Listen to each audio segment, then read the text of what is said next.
Most people will tell you that balancing life is difficult when you're working and doing grad school, but really, all it takes is focus, preparation, and time management. If you have discipline, you can and will get it done.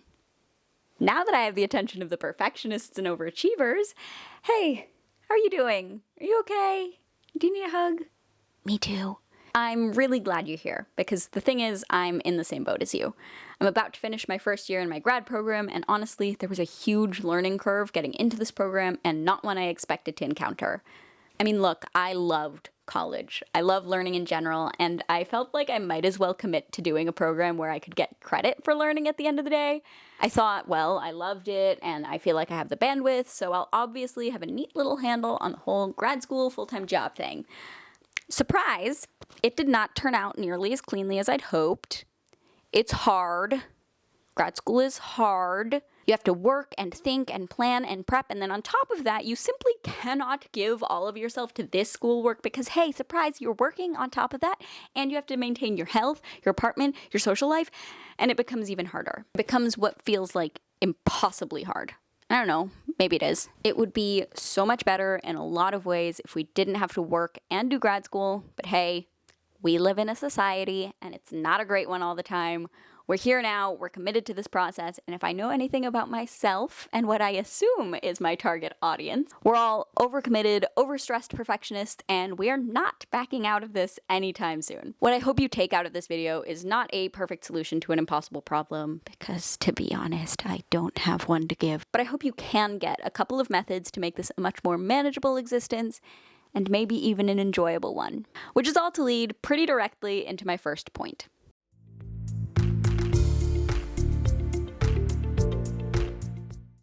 Man, I remember the days when I didn't feel like I was chasing a train that I was never going to catch up to.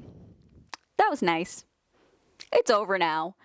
My God, there are so many assignments to keep track of, work projects to do, and everything. I'm gonna be honest with you real quick. Getting close. I'm making this video for a class project. I finished the script yesterday, and I'm filming today, and it's due in 2 days. I've been swamped with work, and it has been rough. And now that I've admitted that to you all, and to my professor, hi there, if you are seeing this, it's because I miraculously managed to find space in my day to actually get this done. Huzzah! What a wonderful turn of events. So yeah, timely, to say the least. But the thing is, I know that things are going to be hard, and accepting that has made it so much easier. Last semester, I feel like I was more stressed about the fact that I was behind than about the work itself. Okay, this is kind of a tangent, but I used to be a public speaking mentor, and I had to remind people all the time that if you're thinking too much about the words you're saying, it harms the words that you're saying. I know not to do that in speeches, but apparently in life it took a little more practice. If there's any singular piece of advice I can give you, it's to get out of your head. Let yourself get comfortable with the idea of feeling a little more stressed than you usually do and get to work. Trust me, you'll still be stressed after, and the ball keeps rolling, and new assignments will come and hammer down and hurt and hurt and hurt, and you will keep working little bits at a time, and that's okay.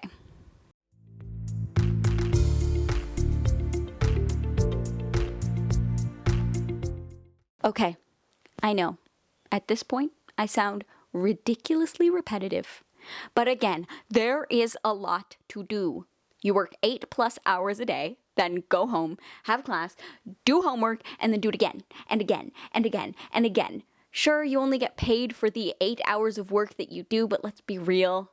It's practically 24 hours, maybe even more than that. I don't know. I don't work in numbers. I do words. And I'm using my words to attempt to communicate to you that you have a lot of work to do. But before I lose you by saying the exact same thing over and over again, let me break this up by saying there are strategies to make the load smaller.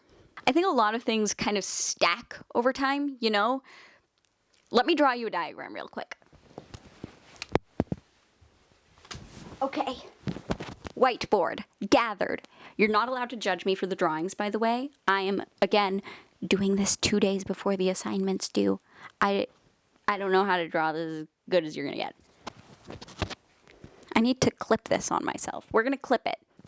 Should have probably set up a standing mic, but again, I don't have time for that. So this is a pyramid of stress. Yeah, okay, again, ignore the drawing. This isn't going to be good. I'm doing this at the last minute. Don't pretend you're gonna get anything better from me. Also, I kind of made up this whole pyramid of stress thing, but I think it's fitting. Anyway, focus, on topic. The tippity top of this pyramid is the big stuff. Finals, work assignments, travel, you get me. The middly bit, is a little bit more dense. It's made of all of the stuff you have to do on a weekly basis, like work tasks, sending in your finals, finalizing a document, getting a contract done, school assignments like doing your discussion board posts, or completely theoretically finishing the video assignment you've been sitting on for the last couple of weeks. And down here, we have the basic boring stuff, the things that you don't really think are stressful, but are actually really stressful, like keeping your apartment clean and feeding yourself and sending emails and taking out the trash and showering and exercising and going to class and getting enough sleep and getting groceries and picking up the mail and calling your grandma because you said you were going to do that 2 weeks ago, and it's been 2 weeks and you still haven't called her, and oh, surprise, you have the flu now. Isn't that fun? Now you have to go to the urgent care and figure out how you're gonna get to the urgent care, and then you have to go to the pharmacy because you need antibiotics for your eye infection, and oh my god, even thinking about it, it's a lot. It's a lot. It's a lot. I like to call this category background stress. I tried to write it down, but we're gonna ignore that. And to be honest, in my first semester, I completely forgot about this section until it built up and took me over. I got to the point at the beginning of this semester where I was so stressed, I literally had to take 2 days off because my brain just felt like it was low-grade buzzing all the time, which is not how your brain should feel.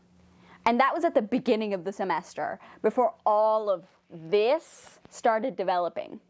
And that's why this is at the bottom of the pyramid, because all of this stress builds up on this stress. If you have to deal with this every day, it becomes draining. Luckily for you, this is also the easiest place to reduce stress. And how do we do that? By reducing the amount of stress we have to do every day. In the company I work for, we call this the wonderful world of working lean, and I'm going to steal that because I think it makes the most sense.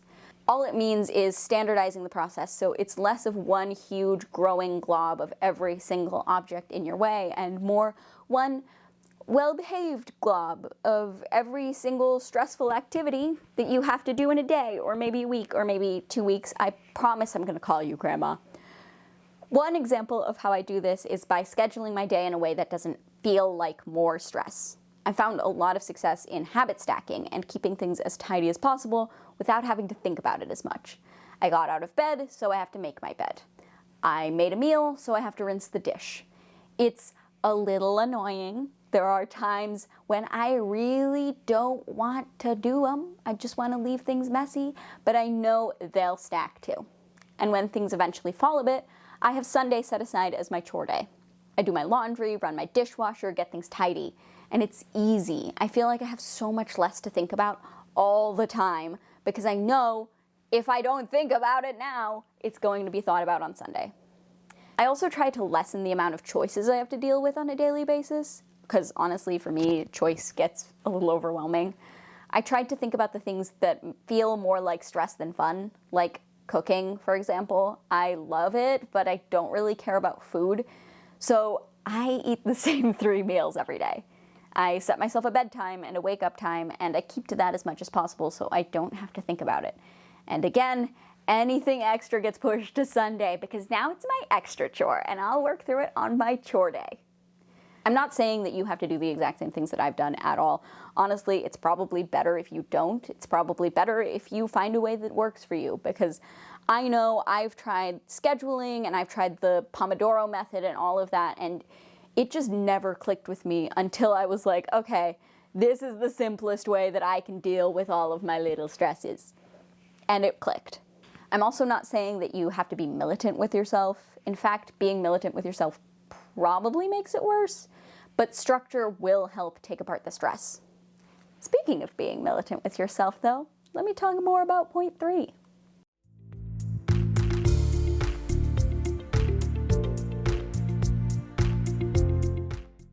Learning that I have to have a life was also a journey for me to get to.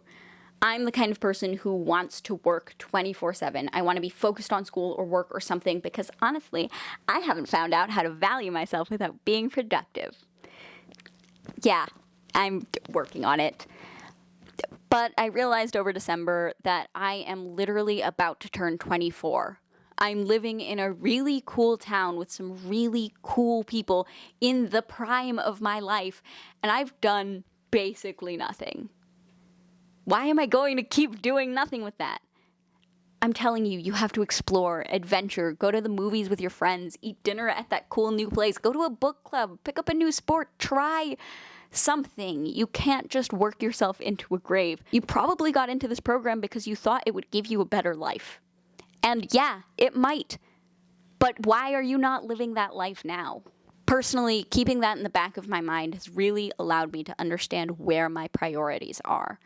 Honestly, sorry, Professor, that's not always school. In fact, it's very rarely doing school. It's making this time work for me in school, in work, in my life. Like I said, I got into this master's program because I wanted to give myself a new opportunity to pursue a higher level of work.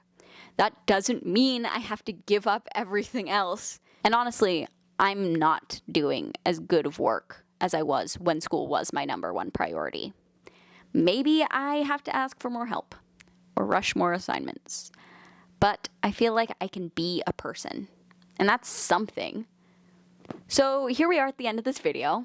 Honestly, I don't know if this is going to be as helpful as you may have initially thought looking at the title, but I want you to remember that you don't have to be perfect to be successful in grad school while working full-time. You won't be perfect, actually. Sorry about that. But you don't have to give all of yourself to this. There are ways to make it better. So let's work through it so we can actually start to break through these barriers that are only put up by ourselves and actually give ourselves the life that we were hoping to get in grad school. Okay, I think that's all I have to say. I hope you enjoyed this video. I hope you found it helpful. And now I have roughly 24 hours to edit this video and submit it before the deadline. So let's wish me luck on that. Thanks for watching, and I'll see you in the next one. Bye!